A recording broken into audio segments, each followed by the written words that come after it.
You know, every week we like to respond to questions and comments from you. Here are several for this week. You know, I'm old school. When Barack Obama got elected, I get the LA Times and the New York Times thrown to my house. So I bend over to pick it up. And both newspapers had color photos of black parents hugging their kids, crying, saying things like, "Now that Barack Obama has gotten elected, I can truly tell my children they can honestly grow up to be whatever they want to be." You mean before Barack Obama got elected, the parents were lying to the kids? You were telling kids these kinds of things, but you didn't believe it? When I was 7 years old, my mother sat me down and we went over an illustrated book of presidents, from the first president, George Washington, to the then incumbent, Dwight Eisenhower. We went over all the presidents. And when my mother closed the book, she looked down at me and she said, "Larry, if you work hard enough, if you want it bad enough, you can be in this book." And it never occurred to me that I couldn't be president of the United States if I wanted to. It never occurred to me that I couldn't go as far as I wanted to go if I wanted to. The fact that Barack Obama had to be elected for black people in this country to sincerely believe a black person can become president blows my mind. I'm from LA. LA had a black mayor who got elected 4 times, and that was late 60s, 70s.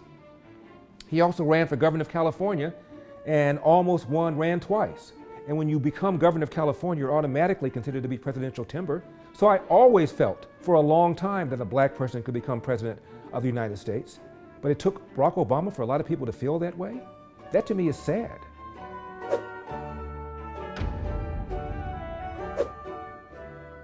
I don't.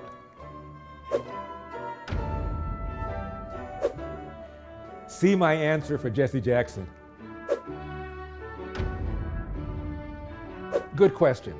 Here's my answer. Because Trump has trashed Mitch McConnell and Mitch McConnell has trashed Trump, therefore, I want higher taxes. Therefore, I want porous borders. Therefore, I want us to re-enter the stupid Iran deal. Therefore, I want us to re-enter the stupid Paris Accord deal. Therefore, I want lefties like Kagan and Sotomayor on the Supreme Court. Therefore, I want porous borders. I want illegal aliens pouring in. Therefore, I want Puerto Rico to become a state. Therefore, I want Washington to become a state. Therefore, I want to loosen the voting rules and regulations so virtually anybody who has a pulse could vote. Are you kidding me? I am still limited government, maximum responsibility to the fullest extent possible, a foreign policy that recognizes peace through strength and not strength through peace. So no matter what kind of issue there is between Trump and McConnell, we are still people who don't think like the other side, right? Well, of course I tried. When I was a kid, I would sneak my mom's cigarettes and go to the back of the garage and then smoke them and work my way up to smoking a cigarette. As you know, when you first start, you kind of throw up, you get dizzy. So I was getting dizzy, but I would gradually increase the amount that I would smoke. There was a place called Sportsman Park where they would have record hops. These are massive dances where hundreds of kids would come every Saturday to have a dance. I couldn't go because I worked for my dad, so I never went to a Sportsman record hop, except one time I asked my dad, "Dad, can I please get the day off? I want to go to a record hop before I die." And my dad reluctantly gave me the day off. So I went to the record hop. So I wanted to go to the record hop. So I was excited. I go home.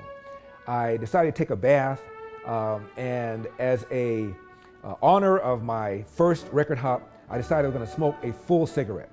So I put towels underneath the door so the smoke wouldn't get in the house. And I got in the bathtub, hot bath, and I smoked the entire cigarette. First time I smoked a whole cigarette. Room started spinning. I got dizzy. I threw up. I woke up 4 o'clock in the morning. I missed the record hop. I never smoked again. Do I ever talk to youth groups? I first saw Thomas Sowell when I would watch Firing Line, the show that William F. Buckley had on PBS for 20-some odd years. And Thomas Sowell came on the show and started talking about how he thought racism was not a major problem in America anymore, which stunned me because I'm 14. And he was opposed to affirmative action, which doubly stunned me. I kind of felt that given the fact that we got jacked over because of slavery and because of Jim Crow, they kind of owed us this. And he talked about how if you don't raise your game, you'll always be a second-class citizen. It's not fair to make other people who are white stand at the back of the bus because of something that their forefathers did. He talked about the small number of white people that have any real connection with slavery. Right now, only about 5 white Americans have any real generational connection to slavery, meaning that their ancestors owned slaves. Even during slavery in the South, only 1 out of 10 people owned slaves. And most of those only owned 1 or 2 because they were expensive. Most white people have come to the country after that. So when you look at all the white people in America, only about 5% have any real connection to slavery. And he said stuff like that. So why should everybody else pay for something that their ancestors had nothing to do with? And I was flabbergasted by that. So I began reading his books. He's written about 40 books. David Mamet, the playwright, called Thomas Sowell America's greatest contemporary philosopher. Not economist, philosopher. Because he writes a column in about 300 newspapers, been writing it now for 20 or 30 years, written about 30 or 40 books. If you guys don't know him, go on YouTube and you'll see him and check him out and meet him. So I'm fast forward now, I'm doing talk radio, and I'm on C-SPAN. My show in those days was 4 hours. They put the entire 4-hour show live on C-SPAN, so anybody in the country could see it. I get a letter from a man named Thomas Sowell. Dear Larry, my wife and I watched you. You were amazing. I just want you to know how thoroughly impressed we were with you. If I can do anything for you, let me. That's like getting a letter from Elvis. You know, he's still alive. And Tom Sowell invited me to his home. He lives in the Bay Area. He's so secretive. I mean, you should see the mail I get, death threats I get. Imagine the death threats he got 30 years ago, saying this kind of stuff. So in his office at Stanford, he doesn't even have his name on the door. He's had so many death threats. He won't even give you his address. When he asked me to come up and visit him, he picked me up from the airport. He wasn't gonna give me his address. So we went to his house, spent the weekend together. And I just asked him questions, and it was just probably one of the best weekends I've ever had. He's also a photographer, and you should go online and see some of his work. And he said if he could do it all over again, he would have been a photographer full time. And I said, that's what I said, Tom, honestly, your pictures are wonderful, but there are a lot of good photographers. There's only one contemporary, greatest American contemporary philosopher, and that's you. Anyway, he's an amazing guy. He does a lot of work about the damage done by many of these programs that the left thinks that they're helping. Minimum wage, for example. Most people think minimum wage is just something that needs to be done because if you don't have a minimum wage, bosses are so cheap and so ornery, they won't pay you jack. Turns out that before the minimum wage, a black teenager was more likely to have a job than a white teenager. Why? Because a black teenager would market for lower wages. I worked for less money than this white kid would. His cost of living was lower, so black kids were able to market their skills lower than a white kid. All of a sudden, the law comes in, designed, by the way, by white racists, because they were tired of these unskilled black teenagers taking jobs away from other white teenagers. So all of a sudden, they put in a minimum wage telling people, you gotta pay here.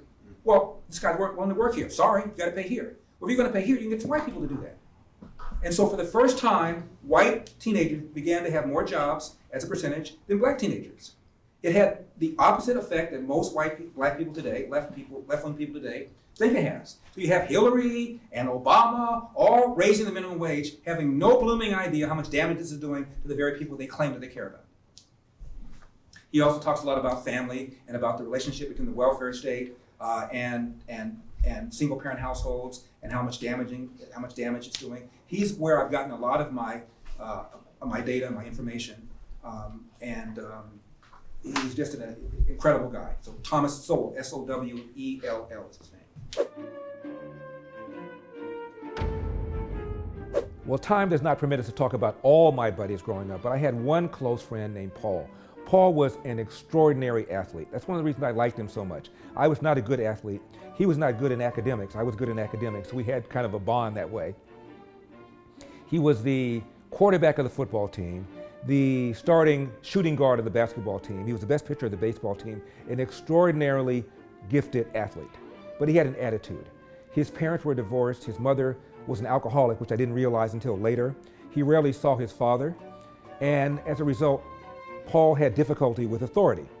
One time, he came late to the practice, as he often did. This time, the coach chastised him in front of the other players. Paul took off his jersey, balled it up, and threw it at the coach's face. And the coach started him the next game because coach wanted to win. But when all of the college coaches came to scout Paul, and they came, Duke, Notre Dame, Marquette, UCLA, USC. The coach, because he wanted to maintain his credibility with college coaches, told him the truth. And the coach said that Paul was a coach killer. Bye-bye Notre Dame, bye-bye Duke, bye-bye UCLA. He ended up going to an undistinguished college not known for basketball.